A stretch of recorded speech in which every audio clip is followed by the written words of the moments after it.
From New York City, the makers of Clipper Craft clothes for men and more than 1,200 leading retail stores from coast to coast present that immortal character created by Sir Arthur Conan Doyle, the world's most famous detective, Sherlock Holmes, starring John Stanley.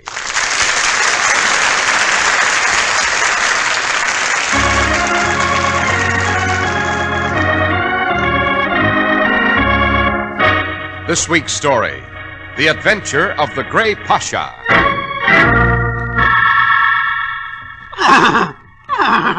Whoa, Grey Pasha, whoa. Holmes, perhaps we better leave the store. This horse seems on edge tonight. Yes, in a moment. But first I must... Watson, we have a visitor coming through the paddock gate with a lantern. Yes. It's a visitor Grey Pasha doesn't like. Look out, Watson. The animal's gone mad. He's trying to trample us to death.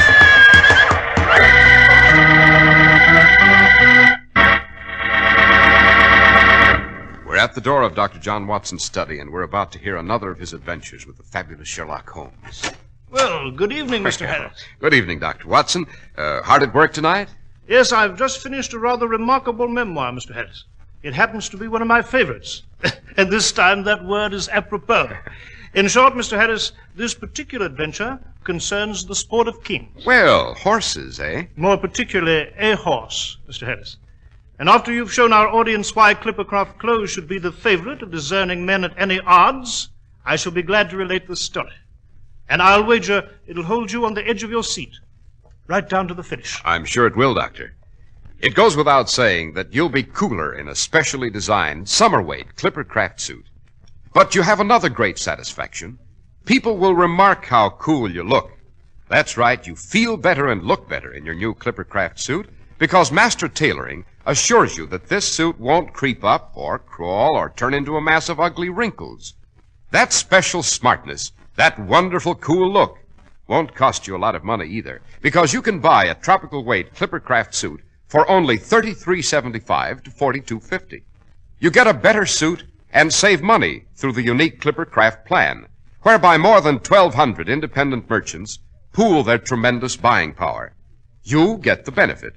So common sense says, be sure your summer suit is a cool Clippercraft.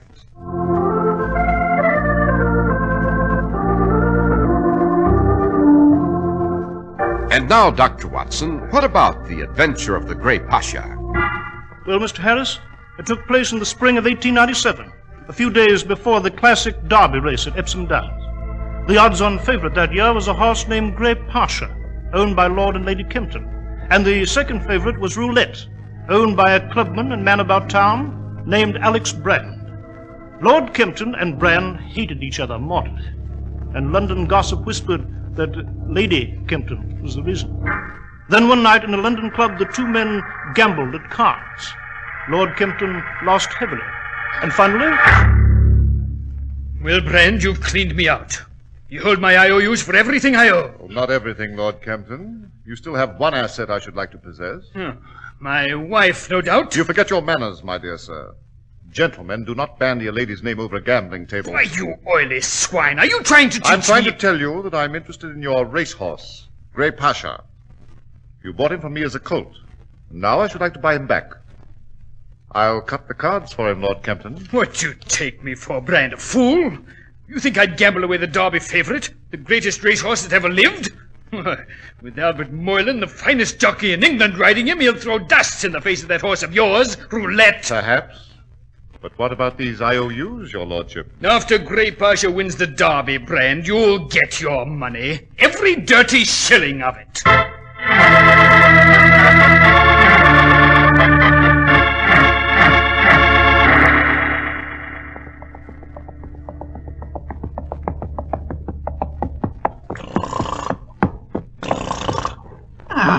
Good boy, Pasha.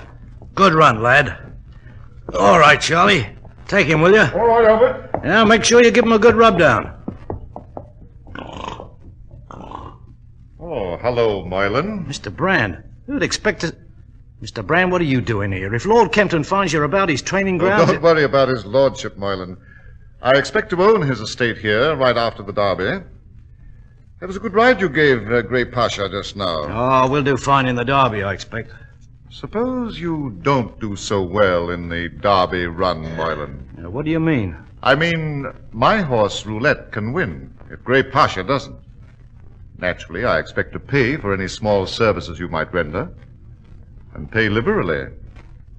Shall we say £1,000? Not for 10,000, Mr. Brand. You can't bribe me. I've worn his lordship's colours for 5 years, fair and honest, and I ain't going to sell him out. And if you're not off these grounds pretty quick, I'll call Lord Kempton to run you off.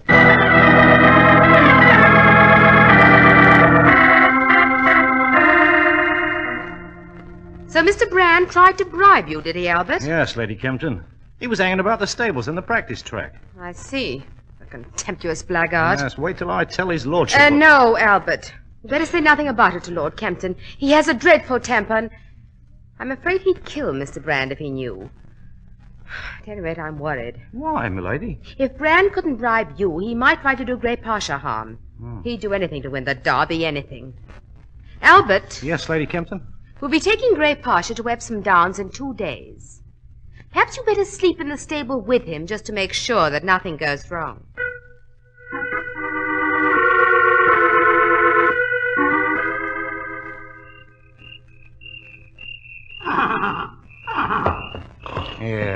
Here now, Pasha. There, boy. Now, what's come over you? Whinnying and prancing about after night here in your stall, waking me from my sleep. Oh, I never saw you so strung up and edgy, I didn't. Oh, what is it, lad? There's no one about but us. Pasha, what is it? Here, what's come over you? Pasha, no, be still, boy. Pasha, have you gone crazy? Pasha, no, Pasha, no.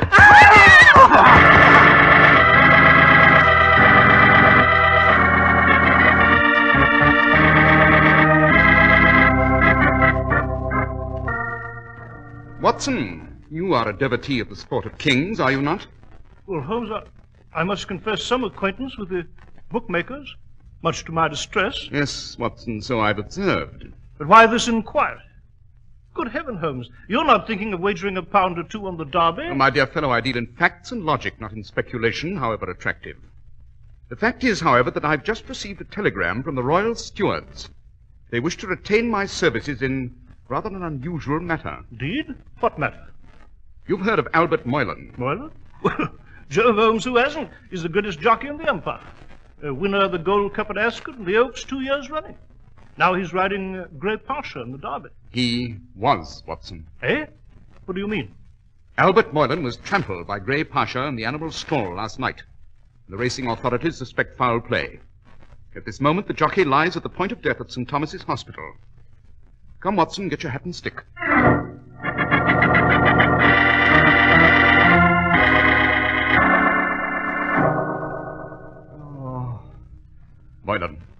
Moylan, listen to me. Try to answer my question. He's in a bad way, Holmes. Took a horrible beating, smashing hooves of that horse. But he hasn't long to go. Moylan, listen to me, old fellow. Did you see anyone around the premises when... After Pasha went by me, I saw someone running with a lantern. Yes, go on, my lad. With a lantern through the paddock gate. I thought it was... Moylan. Fred is gone, Holmes. Yes, poor chap. Sad ending. A great career. Yes, quite. Well, Watson, there's nothing more we can do here. Watson, about this man Brand. It's correct, is it not, that he and Lord Kempton, the owner of Grey Pasha, are mortal enemies? Yes, Holmes. Not only that, Brand used to own Grey Pasha as a colt. And now he owns Roulette's second favourite in the Derby. I see. All right, come, Watson, let's proceed to the Kempton grounds and examine the stables. It's barely possible that our equine killer had a human collaborator.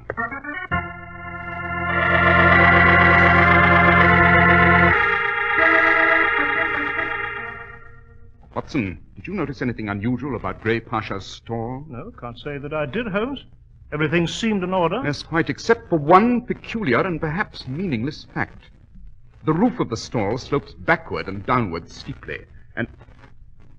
What is it, Holmes?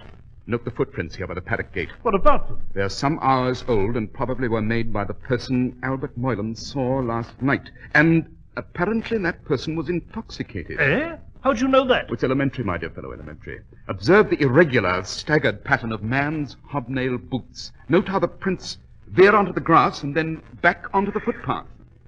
Watson, suppose we go up to the house and talk to Lord Kempton.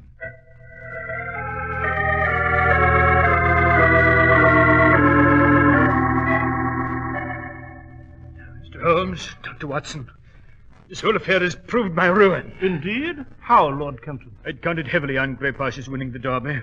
I needed the purse money desperately for personal reasons.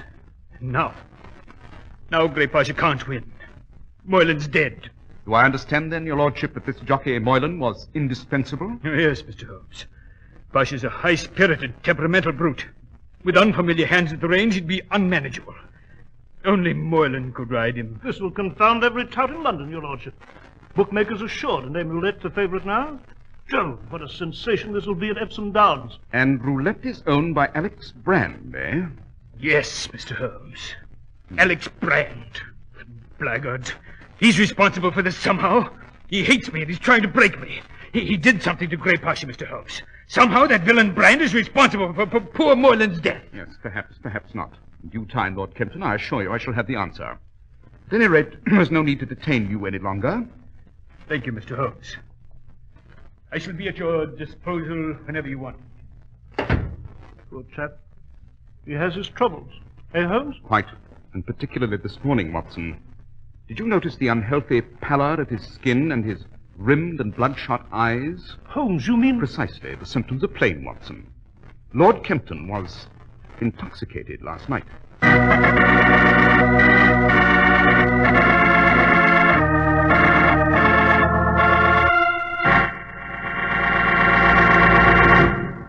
Now, let's begin by pointing out that Clippercraft clothes are essentially economical.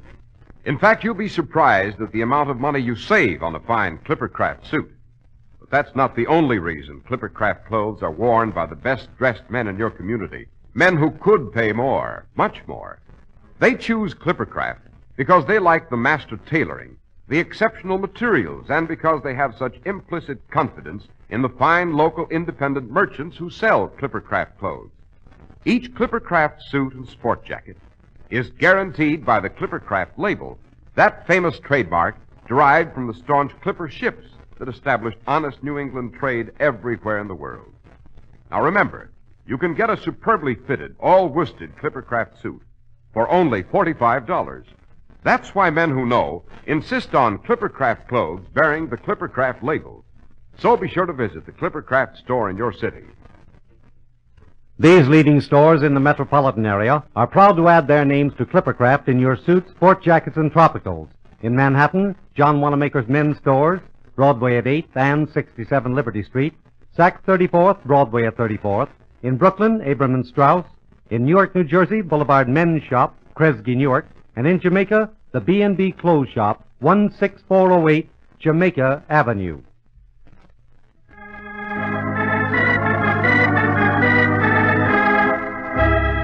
And now, Dr. Watson. Dr. Watson, you were relating to us the adventure of the Grey Pasha. So I was, Mr. Harris, so I was. As I told you a moment ago, Lord Kempton had been intoxicated, and it was plain that the mysterious stranger who left the paddocks just after the fatal accident that night was also intoxicated. But my friend Holmes was never one to jump at hasty conclusions without all the facts. A few hours later, we visited Alex Brand at his club on Pall Mall. Mr. Brand, would you mind telling me where you were last night? As a matter of fact, Mr. Holmes, I was miles from London. In Liverpool, to be exact. Liverpool, eh? Interesting. Very. Yes, isn't it? And if you doubt my word, you've only to telegraph the Adelphi Hotel in that city, and they will confirm my statement. Aside from this gentleman, there is no doubt in my mind that Lord Kempton is directly responsible for Albert Moylan's death. Indeed? How, Mr. Brand? It so happens, Mr. Holmes, that Grey Pasha hated his master. In fact, the horse always went into a tantrum whenever his lordship approached. It seems that Lord Kempton drank heavily and often beat him unmercifully. Well, Jove, Holmes, then that would explain it. When Lord Kempton approached the stables in a drunken stupor, Grey Pasha went mad in his stall, and this... Yes, quite, Watson, quite. But come, my dear fellow, back to the manor.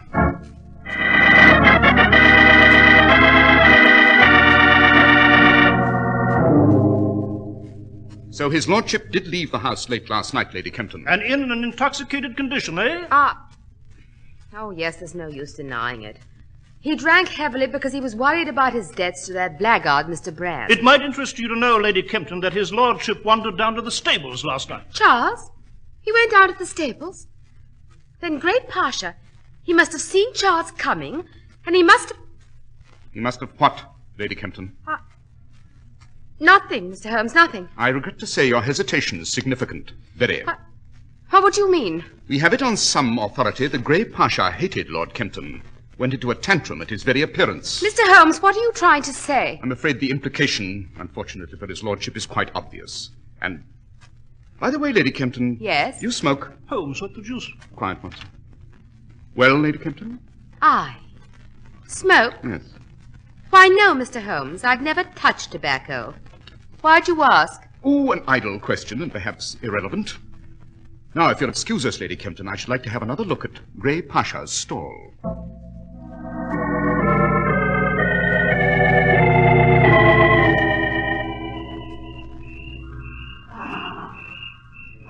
Well, Watson, there's Grey Pasha's stall just ahead in the moonlight.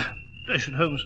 Why did you ask Lady Kempton whether she smoked? Because I noticed a brown stain on her fingers resembling nicotine. Well, what of it? Merely a detail, perhaps worthless, perhaps significant.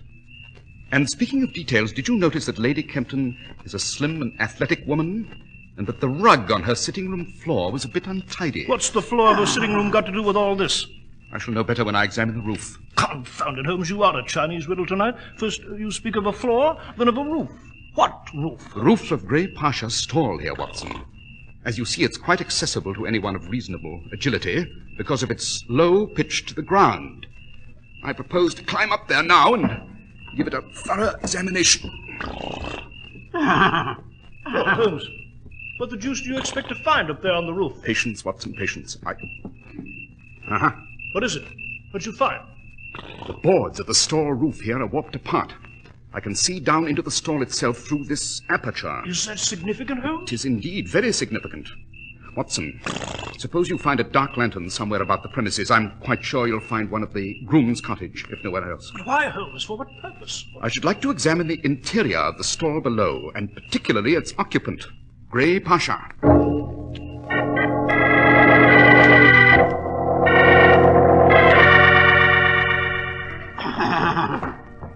There now, Grey Pasha, there. Easy boy, easy. Holmes, I don't like the way this beast is acting here in the stall. He's a high-strung animal, you know. Yes, he is indeed, Watson, but try to keep him still while I examine the back of this brute by the light of the lantern His here. back? Yes. Holmes, what do you expect to find there? If I'm not wrong, my dear fellow, Holmes, what is it? Observe, Watson, note. These tiny scars on Grey Pasha's back, they're quite fresh, and... Watson. Yes? We seem to have a visitor coming through the paddock gate with a lantern. Jove, Holmes, you're right. And it's a visitor Grey Pasha doesn't like. Watson, look out, the beast's going mad. Holmes, he's trying to trample us to death. Back, Watson, back, shrink against the wall. Stay clear of his hooves while I wave this lantern in his face. Holmes! Quick! He's shying away from the lantern. Out through the door. Back, brute, back. Hurry, Holmes, I've got the door open for you. Quick, Holmes! Oh, thank heaven. Got out safely. That was close. Yes. So speaking of getting out, Watson, our visitor's doing the same, running toward the manor in the moonlight. Holmes, who can it be? I can't tell from here. The man who plotted this fiendish and devilish scheme, Watson. Mr. Alex Brand. Brand? And he lied. He was here last night when Moylan... On the contrary, he was in Liverpool last night. I checked by telegraph. Jove, Holmes, and who did Moylan see when... Now, patience, Watson. I shall explain later. We must get to the manor at once.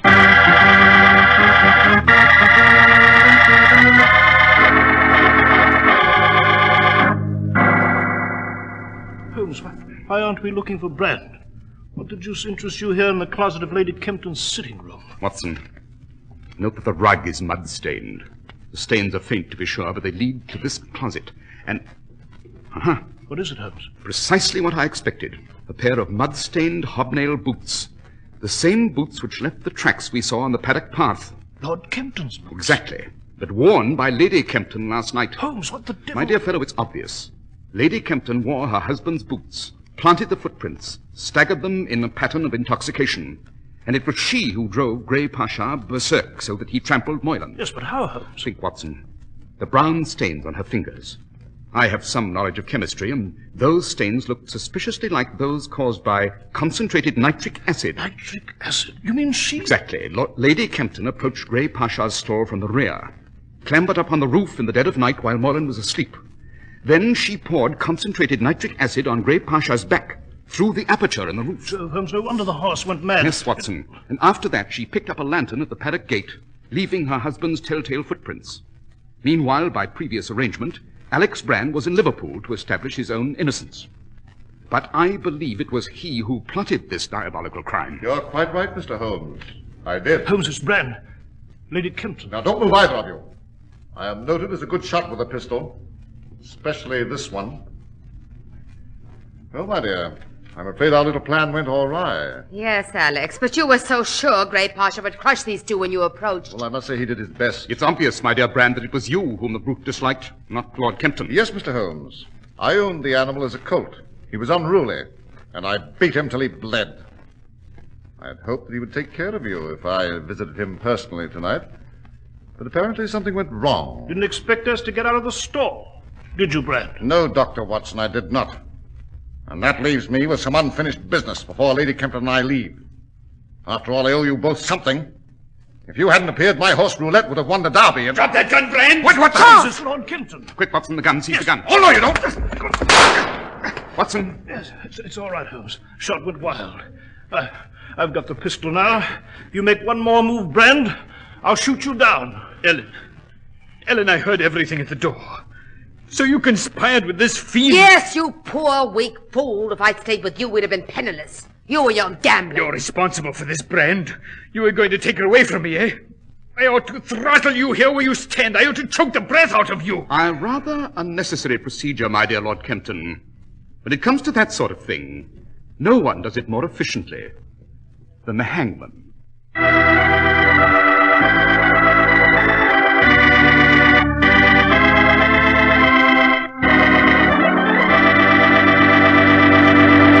Well, Dr. Watson, that was an exciting adventure indeed. Yes, Mr. Harris. And although neither Grey Pasha nor Roulette ran in the Derby, I managed to pick the winner. Oh. And shall we say, earned an extra month's pension money? Well, good for you, Doctor.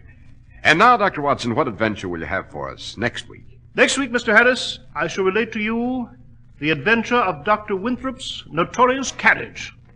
It concerns a bouquet of orchids, a purple vest, and a dismembered corpse lying in an alley by the stage door of an abandoned theater.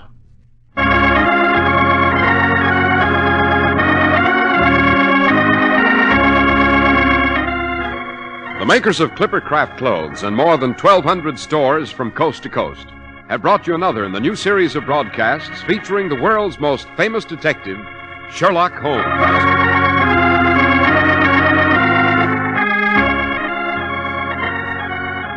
Our stories are based upon the character Sherlock Holmes, created by Sir Arthur Conan Doyle, and the program is produced and directed by Basil Rathbone. Sherlock Holmes is played by John Stanley, Dr. Watson by George Spelman. This week's story was written by Max Ehrlich, with special music by Albert Berman.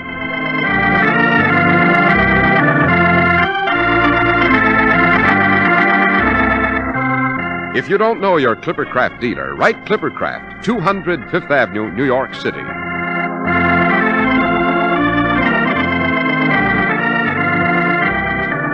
Be sure to listen next week to Sherlock Holmes and the adventure of Dr. Winthrop's notorious carriage. This is Cy Harris speaking for Clippercraft Clothes.